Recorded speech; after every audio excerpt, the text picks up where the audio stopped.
talking about the strength of the testimony that Sinai is a real historical event, and in particular, the strength that I'm promoting is coming from the accuracy of national traditions of a certain type. And we said the objection that could be raised is that all of the national traditions in the category I'm describing, all of them portray natural events. And yes, that would give such a tradition very great credibility. But we are trying to use that credibility to support a tradition that portrays a supernatural event. That seems to be a jump. And if it is a jump, how do you climb over that distance? I agree, it is a jump, and it does need to be argued. And the first thing that I tried to argue yesterday is that the extreme, absolute, unconditional rejection of the supernatural is unreasonable, because to reject it ultimately, absolutely, unconditionally, would mean that you are stuck with your contemporary science's picture of the world, and you would never learn that it was mistaken. Supernatural means anything that violates the laws of nature, which in practical terms, for a particular person, particular time, means anything that violates what his science teaches him, what the laws of nature are. And you don't want to be so absolutely committed to that scientific picture that you can't revise it in the face of objections and problems that mean it isn't correct. So that extreme opposition to the supernatural, I think, is out of bounds. Now, on the other hand, one rightfully has some resistance to the supernatural because, as we said yesterday, extraordinary claims need extraordinary evidence. How extraordinary? It's quite vague, but it does express a sentiment that has, I think, some validity. In order to explain this, I want to try out a couple of imaginative scenarios to you and see if we can agree on how to evaluate them. I'm starting with a factual basis. The ancient Greeks believed that the heavens are absolutely unchanging. Absolutely unchanging. Maybe you've heard the word quintessence, the quintessence of something. Quint is 5. Their picture was everything below the moon, everything in our earthly realm, is made of 4 elements mixed together. Those 4 elements don't sit comfortably together. There's tension between them, and therefore everything in our world ultimately decays, falls apart, because the ability of the 4 elements to sit together is temporary. The heavens don't change because they're only made of 1 element, none of ours, a 5th element, quintessence, a 5th essence. And that singular essence, because there's no tension, there's no difficulty in composition, remains the same forever. It always has been so and always will be so without any change whatsoever. That was the official Greek philosophical and scientific position.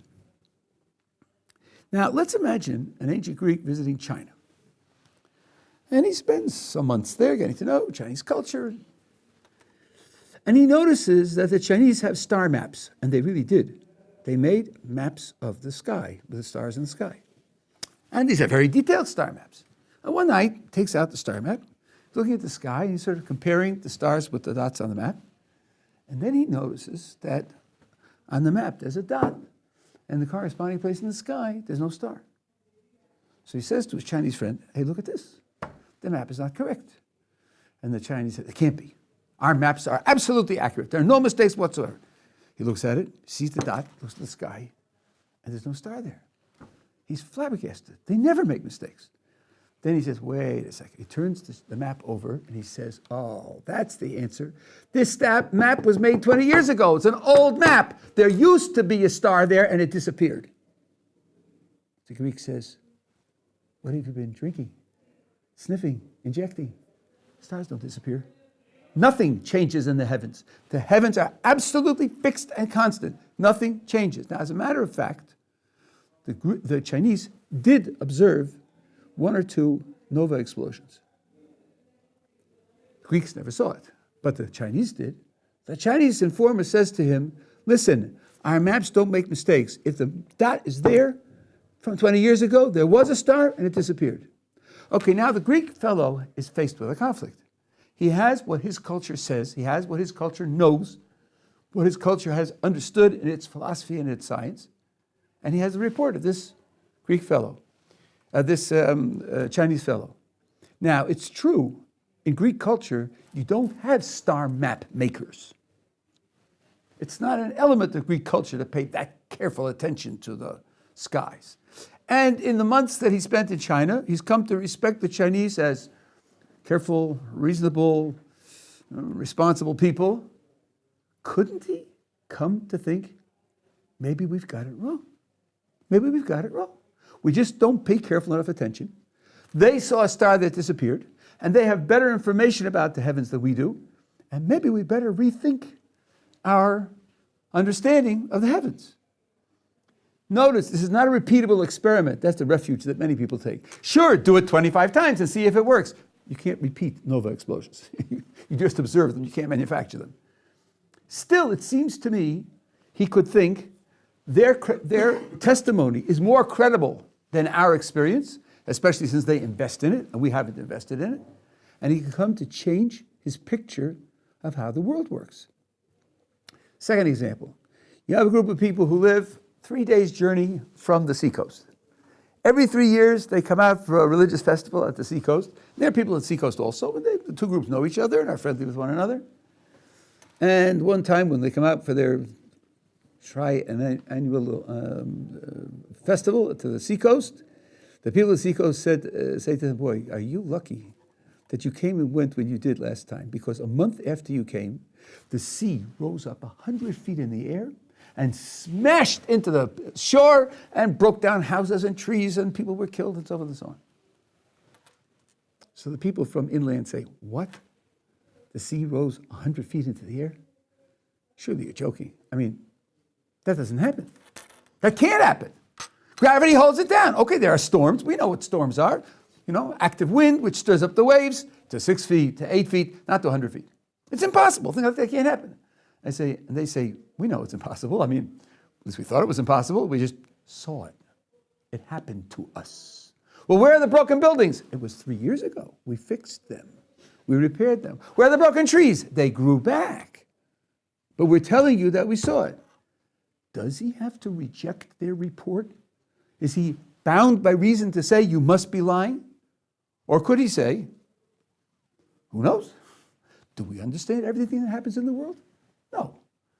True, we haven't had a report of this happening before, but who knows? Maybe it did happen. Seems to me credible testimony can cause you to change your picture of how the world works. Now, there's a modern example which doesn't fit the conditions of my example in total detail, but I think it's similar. Madame Curie reported an observation that she had. She had a photographic plate in a closed container inside a drawer. And on top of that photographic plate's container was a key, metal key.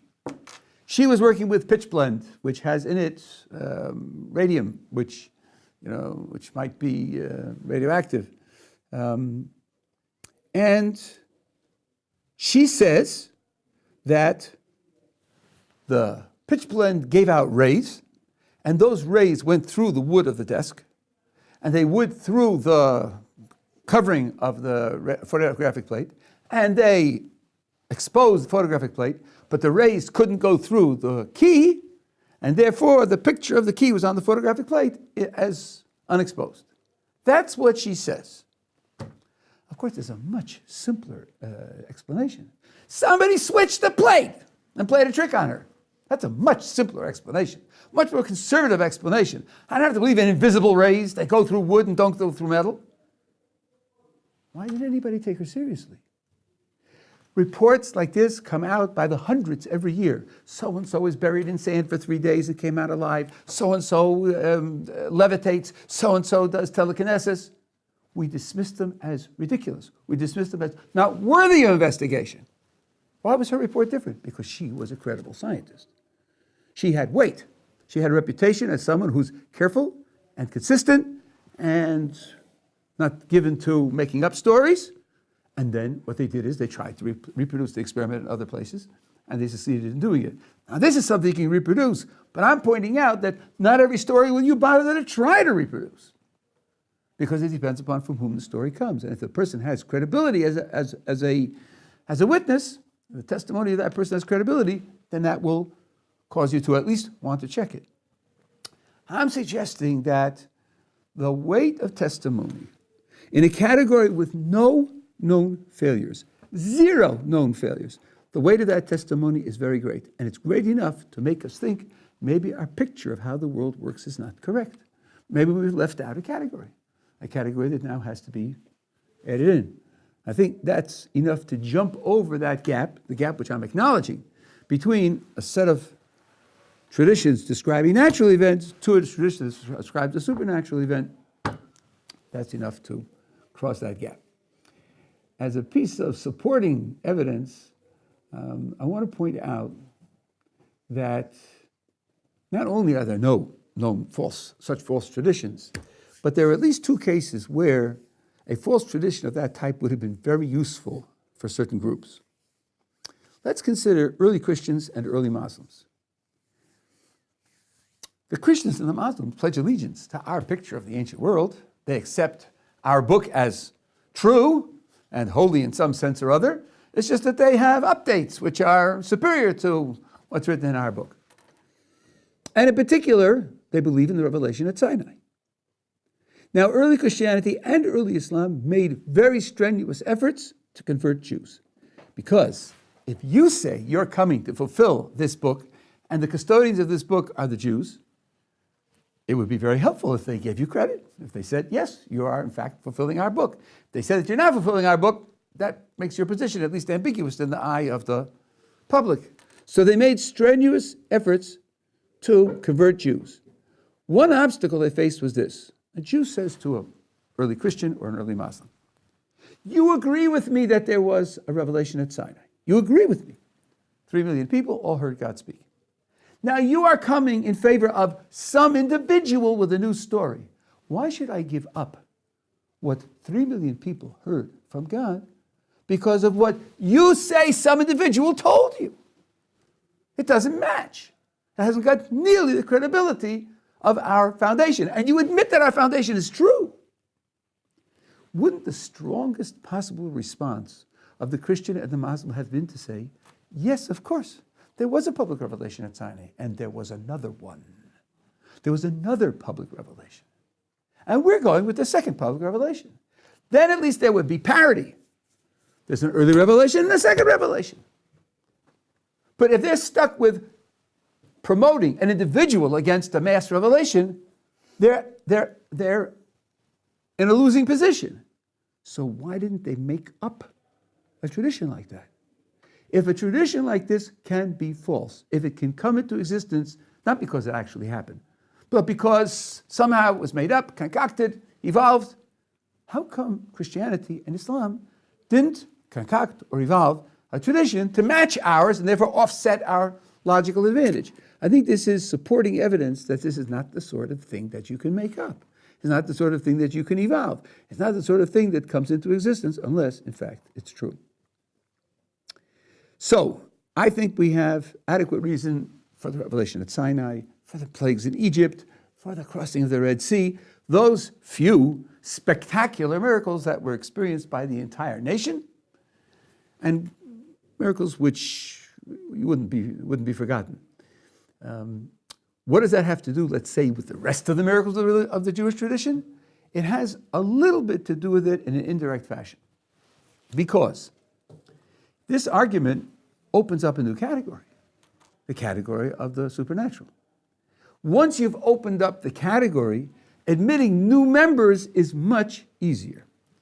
Let's take the example that I gave you in another connection, I think it was yesterday or the day before, and I'll use it again. Can people, through mental computation, determine whether a 12-digit number is a prime in 30 seconds? I don't know, that sounds to me inconceivable. How many divisors can a 12-digit number have? Thousands. And to go through and figure out that there are none at all? Just do it in your head? I'm inclined to think that that's impossible. Now, Oliver Sacks reports that he saw it. He actually saw two people doing it. Now I hear a report from China that somebody does it there. I think it's much easier to accept the report from China when I know that somebody's done it. I can't imagine how they do it, but they do it. If they do it, then somebody else could do it. The first one needs strong support because I'm opening up a new category that I haven't considered before. In fact, I'm inclined not to accept. Once the category is open, to accept new instances of that category becomes much easier. I think this is true in all reasoning. So indirectly, this opens up the way to consider other miracles, not massive public miracles like we're talking about, and consider them in a more favorable light. But beyond that, there are many other aspects of the Jewish tradition, as was pointed out, which this argument has nothing to do. The reliability of transmitting the text or transmitting the oral tradition and all the rest, all that needs separate argumentation.